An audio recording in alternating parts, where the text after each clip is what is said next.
position in the society. I mean, even the throne of Isis is her name. It's a chair. One has got a chair on it. Now, this is my critique of Shaka Ilembe, that aspect of that chair, that Nyambos Mtetwa does not know a chair until the Portuguese traded a chair with his son, and then he give them ivory, and then they give him a chair, and then he come and start to look at the wonders of a chair. It's like the same story of a mirror. Yeah. No, it's like the same story of a mirror. To say we never see any reflection of ourselves until we see a mirror. Yeah. No, and that's how our people used to do. Understand? Most of the time. Yeah. Now you're telling me that this man Shaka never saw his image until they put a mirror in front of his face. And he decided to give them half of KwaZulu Natal. It's very insulting. No, it's very insulting. It's very insulting. So again, 3 years of research. Yeah. And then this is what you come up with. And this is what you come up with. You understand? No. Sometimes when we are telling our own stories, we are not doing justice to our own stories. Because I'm thinking now, here they are playing into the stereotypes. Yeah. Jabu Siponi. And this is the thing that you see, it is commonly said among us, even those who critique our ancestors, that don't tell us about ancestors. Those ones, they were given a mirror and then they gave away cows. Like how little we think of those who come before us. And usually it's the black Christians who are criticizing our black ancestors. But they're not talking the part where their ancestors were given a Bible, taught to pray with their eyes closed. When they opened their eyes, they had the book, and then the white man had the land. They've taken everything. Understand me? Yeah. So they're not talking about that part, because you see these ones who are converted Christians, African converted Christians, they like to come hard on our ancestors. That, hey, if these ancestors, or if there is an African God, why didn't he help us from colonization? And that's really very... That is very narrow. It's a narrow understanding of actually narrow understanding of anything. Even the role of God in society, in life. Correct, yes. Because you see, in cosmology, in African cosmology, God comes in to explain existence, to explain our existence. That is why all our existence, that is why we tell you that all the 3,000 tribes, all of them have a name for God. All of them have a concept of God. All of them, they talk about the divine origin. The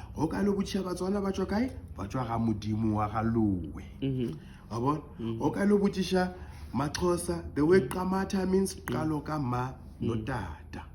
Kamata. So they explain the origin of their mother and father by Mudimu. So all of us do that. But also the role of Mudimu in our own cultures. Like in the Bantu culture, Mudimu doesn't get involved in our day-to-day affairs. No. With the issues of war and colonization. Others, yes, they have a concept of a colonizing God. Like the Judeo-Christian God is colonizing, like the Islamic God. Allah is a colonizing God who's got a book and directives of colonialism. But we don't. That is why we never went out to conquer anybody or colonize anybody or even convert anybody. In Africa, we never had a war over God or over religion. We don't have religious wars. Religious wars that you find here in the continent, they're introduced by foreign religion. If you go to Nigeria, Boko Haram is Islam inspired. LRA in Uganda, the Lord's Resistance Army, Christian inspired. Christian civilization is a war civilization. The Christian Crusade, America is a Christian civilization. Their president put their hands on top of the Bible and they declare war every 5 years. Understand? It's a war civilization. People are like the God they worship. People are like the God that they worship. If you worship a war god, like ancient Kemet, 1675 BC, it got invaded by the Asiatic tribes called the Hyksos, who are also called the Habiru or the Hebrews. So when they were chased 108 years later, it is what is the people in the Bible, they say Exodus, Moses being, that is when the ancient Egyptians were kicking the foreigners and invaders who invaded Kemet for 108 years. Now, for them to do that, they have to change a god. Yeah. They have to stop worshipping Osiris for a while and go and worship a violent god called Set. And got helped by their Nubian brothers who were already worshipping Set. The people of Tasseti, the people of the bow and arrow. When those Nubians, the Dinkas and all of that with their big bow. So they have to change their concept of God in order to change their situation. They changed the peaceful God and adopted the violent God, Set, who originally killed Osiris. Yeah. And then they invoked the god of violence in order to rain violence upon the colonialists and kick them out. Now you come to the Bantu now, the land of the tribes. None of our gods are war gods. Yeah. We are agricultural societies. More time badimbarna ke badipula. Tlatla macholo se ne sapula matlopotlopo dikele di metsi a parele fase. Re kopa dikeledi tsa letlhabula mariga.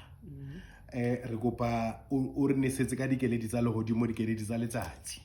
These are agricultural societies. Their main concern is rain for harvest. So these were not colonizing societies.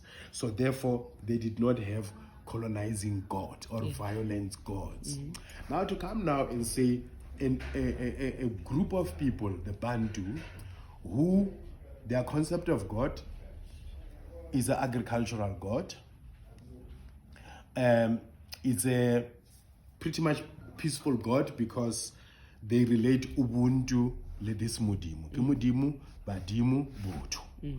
So Badimu, they are the ancestors who are charged with the responsibility of taking our prayers, our things to Mudimu, our demands.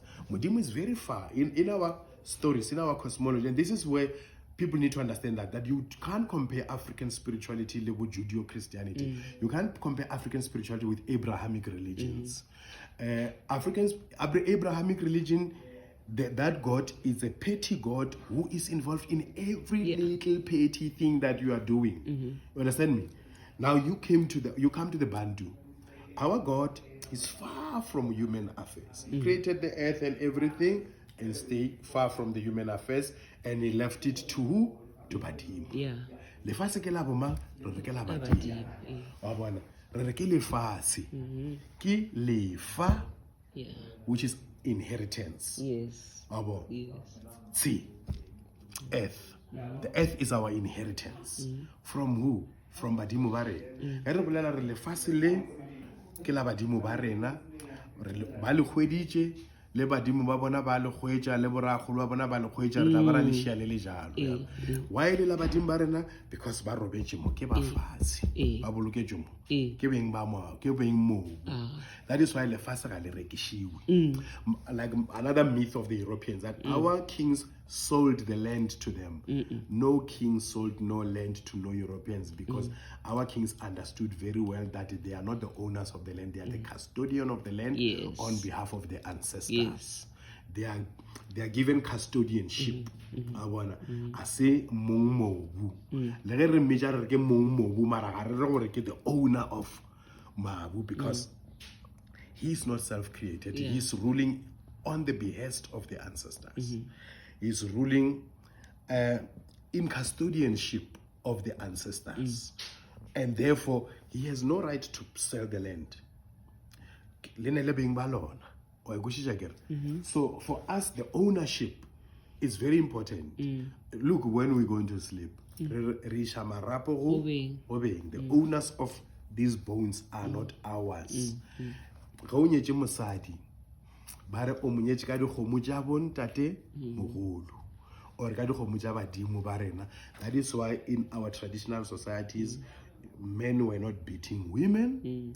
Men were not doing all of this type of thing they're saying modern man is doing. Because first of all, he's reminded very clear as mosadi wa gago mosadi wa badimo. Le tšatši lo sa tlhola monyaka. The trouble with the marriages today is that we have completely changed the whole narrative of the whole process ya magadi. we've reduced it to a point where it's feeling like a transaction. Yes, it's you are buying transactional. yourself a wife. Yes. And so because you bought something, Mm. you kind of you start own to it. feel like you You own own it, it. and it's for yours to do as you please. You know yes, what I mean? yes. And so then respect and love and honor, all of those things fly out the window. They fly out of the window. Yeah. Because if they charge me 100,000 for you, my car costs 600,000, my house costs this amount, you are a commodity. Yeah. You understand? You have a price like any other thing in this house that, or in this yacht that I own. You're a commodity, so I own you. Yeah. So since I own you, now the commodification of the woman through the misinterpretation of lobola, because again the lobola is not what they're defining it to be today, or the prize bride. It's not the prize bride. The bride does not have a price. That is why monna ga fetše go nyala. Why? Because a wife is priceless. Ana price. And Leo Winchang as a price. Why So that is why some families ba straight or a nice way of saying o ka se mo afford. O se mo afford wena mo tshwara ga botse. Pidishanang agishanang la re motse.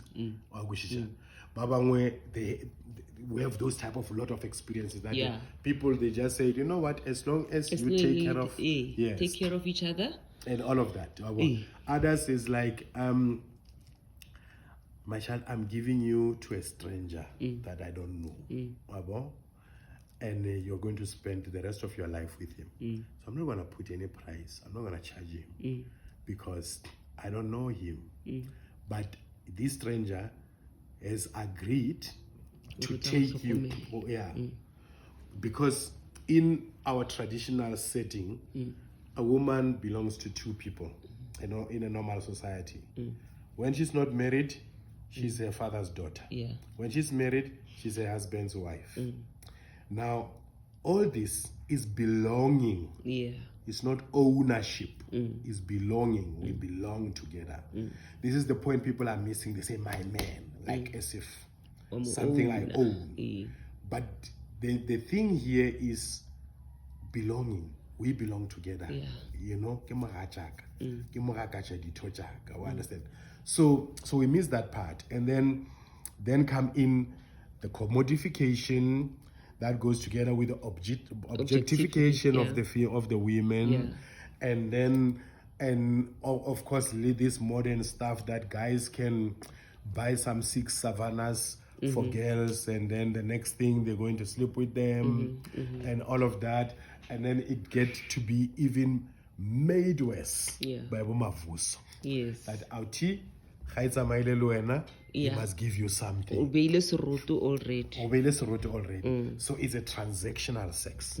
It's a transactional relationship. And this fit into all of this capitalist society that put a price on a woman, price on relationship, price on intimacy, price on companionship. Ba bangwe ba patelwa hore o tlo spenda letšatši le rena ke ditše le majita e tla le ditšhere tše dingwe wa bona. So a price has been attached to companionship for that day. Company. A price is attached to relationship. And this pulls us further and further away from ourselves, from our own humanity. We are left in a place where we don't know what we value the most anymore. We've lost a sense of value. And it's a very sad place to be, I think. It is. We lost a sense of value, and we are losing a sense of value, more especially when foreign value systems are imposed on us. And we move away from our own indigenous value system. That to the point that we are being dehumanized. Our and humanity, how was it that we allowed ourselves to be duped into believing in a book that says thou shalt not hit your. I mean, we innately know you're not supposed to hit your mother. Yes. You know, your wife's brother is his wife. Is his. You know, that's a no-go area. You don't steal. You don't take things that don't belong to you.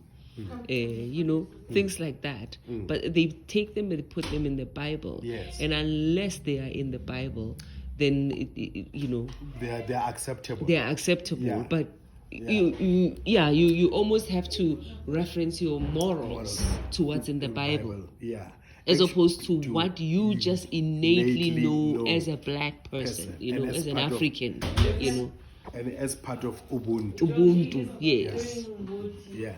So as a result, it's like it comes from the same stereotype that if you want to hide something from a black man, put it in the book. Yeah.